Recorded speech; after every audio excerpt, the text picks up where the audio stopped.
महात्मा गांधी की सच्चाई। 1920 में अचानक भारत की तमाम मस्जिदों से दो पुस्तकें वितरित की जाने लगी। एक पुस्तक का नाम था कृष्ण तेरी गीता जलानी पड़ेगी और दूसरी पुस्तक का नाम था 19वीं सदी का लपट महर्षि। ये दोनों पुस्तकें अनाम थी। इसमें किसी लेखक का, प्रकाशक का नाम नहीं था। इन दोनों पुस्तकों में भगवान श्री कृष्ण, हिंदू धर्म इत्यादि पर बेहद अश्लील, बेहद घिनौनी बातें लिखी गई।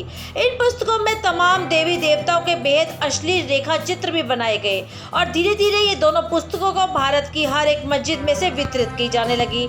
यह बात जब गांधी तक पहुंची तो गांधी ने इसे अभिव्यक्ति की स्वतंत्रता की बात बताकर गौण कर दिया और कहा भारत में सबको अपनी बात रखने का हक है। लेकिन इन दोनों पुस्तकों से भारत का जनमानस बहुत उबल रहा था। फिर तो 1923 में लाहौर स्थित राजपाल प्रकाशक के मालिक महाशय राजपाल जी ने एक पुस्तक प्रकाशित की जिसका नाम था रंगीला रसूल। उस पुस्तक के लेखक का नाम गुप्त रखा गया और लेखक की जगह लिखा था दूध का दूध और पानी का पानी। हालांकि उस पुस्तक के असली लेखक पंडित चंपूपति थे जो इस्लाम के जाने माने विद्वान थे। और सबसे अच्छी बात यह थी कि उस पुस्तक में कहीं कोई झूठ नहीं था, बल्कि तमाम सबूतों के साथ बकायदा आयत नंबर, हदीस नंबर इत्यादि देकर कई बातें लिखी गई। 1.5 वर्षों तक रंगीला रसूल बिकता रहा। पूरे भारत में कहीं कोई बवाल नहीं हुआ। लेकिन एक दिन अचानक 24 मई 1924 को गांधी ने अपने समाचार पत्र यंग इंडिया में एक लंबा चौड़ा लेख लिखकर रंगीला रसूल पुस्तक की खूब निंदा की और अंत में 3 पंक्तियां ऐसी लिखी: मुसलमानों को स्वयं ऐसी पुस्तक लिखने वालों को सजा देनी चाहिए।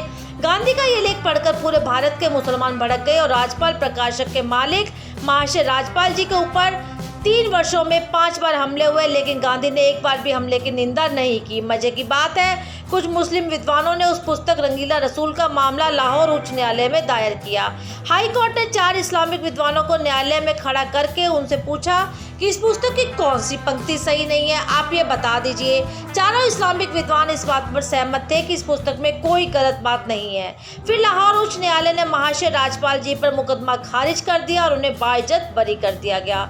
फिर उसके बाद 3 अगस्त 1924 को गांधी ने यंग इंडिया समाचार पत्र में एक और भड़काने वाला लेख लिखा और इस लेख में उन्होंने इशारों में ऐसा लिखा कि जब व्यक्ति को न्यायालयों से न्याय नहीं मिले तब उसे अपने आसपास प्रयास करके न्याय ले लेना चाहिए। उसके बाद महाशय राजपाल जी के ऊपर 2 बार और हमले हुए और अंत में 6 अप्रैल 1929 का हमला जानलेवा साबित हुआ, जिसमें मोहम्मद इल्मदीन नामक एक युवक ने गदा से महाशय राजपाल जी के ऊपर कई वार किए, जिससे उनकी जान चली गई।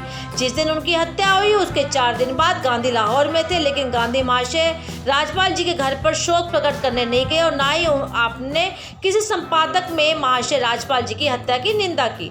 उसके बाद अंग्रेजों ने मुकदमा चलाकर मात्र 6 महीने में महाशय राजपाल जी के हत्यारे इल्मदीन को फांसी की सजा सुना दी। वो भी इसलिए कि इस देश में पूरा हिंदू समाज उबल उठा है और अंग्रेजों को लगा कि यदि उन्होंने जल्दी फांसी नहीं दी तब अंग्रेजी शासन पर खतरा हो सकता है।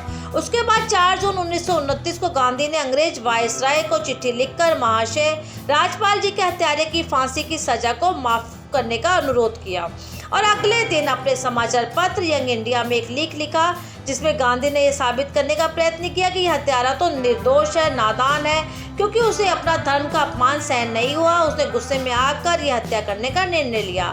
दूसरी तरफ तब के जाने माने बैरिस्टर मोहम्मद अली जिन्ना ने भी लाहौर हाई कोर्ट में बकायदा एक बैरिस्टर को हैसियत से इस मुकदमे पैरवी करते हुए कहा कि अपराधी मात्र 19 वर्ष का लड़का है, लेकिन इस जघन्य अपराध किया है। इसके अपराध को कम नहीं समझा जा सकता, लेकिन इसकी आयु को देखते हुए इसकी फांसी की सजा को उम्र कैद में बदल दिया जाए या फिर इसे काले पानी की सजा दी जाए। लेकिन अंग्रेजों ने 31 अक्टूबर 1929 को महाशय राजपाल जी के हत्यारे मोहम्मद इल्मदीन को लाहौर जेल में फांसी पर चढ़ा दिया। 2 नवंबर 1929 को गांधी ने यंग इंडिया में इल्मदीन की फांसी देने को इतिहास का काला दिन बताया।